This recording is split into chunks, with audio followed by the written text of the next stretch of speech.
ഇതാണ് മധുരമുള്ള തിപ്പല്ലി. അപ്പൊ നമ്മുടെ സാധാ തിപ്പല്ലി എന്ന് വെച്ചാല് എരിവായിരിക്കുമല്ലോ അധികം. ഇത് നല്ല മധുരമാണ്. അപ്പൊ അതുകൊണ്ട് തന്നെ കുട്ടികൾക്കൊക്കെ കൊടുക്കാനായിട്ട് നല്ല എളുപ്പമാണ്.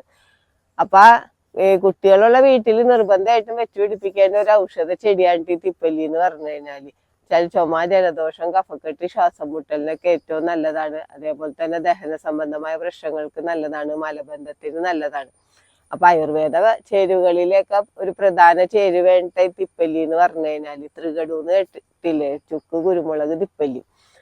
അപ്പൊ നമുക്ക് ഈ തിപ്പല്ലിയുടെ ഒരു പ്രത്യേകത എന്ന് പറഞ്ഞു കഴിഞ്ഞാല് കണ്ട, ഇതിന്റെ ഇലകളൊക്കെ ഭയങ്കര സോഫ്റ്റ്, നല്ല തിളക്കമുള്ള ഇലകളാണ് കണ്ട.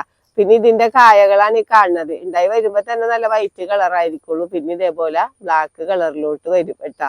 പിന്നെ നമുക്കിത് ചെടിച്ചട്ടിയിലോ ഗ്രോ ബാഗിലോ ഒക്കെ നട്ടുപിടിപ്പിക്കാൻ പറ്റിയതാണ്. അതേപോലെ മരത്തുമ്മ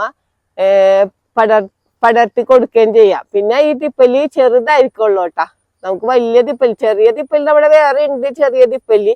പക്ഷെ ഈ തിപ്പല്ലിയും ചെറുത് തന്നെയാണ്, നീളം കുറഞ്ഞ തിപ്പല്ലിയാണ്. അപ്പൊ അത് അവിടെ വീട്ടിൽ വളരെ എളുപ്പത്തിൽ യാതൊരുവിധ പരിചരണങ്ങളും വേണ്ടാത്ത ഒരു ചെടിയാണ് ഈ തിപ്പല്ലി എന്ന് പറഞ്ഞു കഴിഞ്ഞാൽ. നമ്മൾ ഒരു ചെടി നട്ടുകൊടുത്തു കഴിഞ്ഞാൽ ഇങ്ങനെ പടർന്ന് പടർന്ന് പടർന്ന് ഇങ്ങനെ ഉണ്ടായിക്കൊണ്ടേ ഇരുന്നോളും.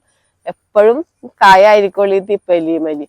അപ്പൊ നമുക്ക് മധുരം ഉള്ളതാവുമ്പോ തന്നെ നമുക്ക് തന്നെ ഇത് വെറുതെ കഴിക്കാൻ നല്ലതാണ്. നമുക്ക് ഇപ്പൊ ഉഴക്കി പൊടിച്ചൊന്നും വച്ചില്ലെങ്കിലും പഴുത്തതൊക്കെ നമുക്ക് പറിച്ച് കഴിക്കാനൊക്കെ ഏറ്റവും നല്ലതാണ്.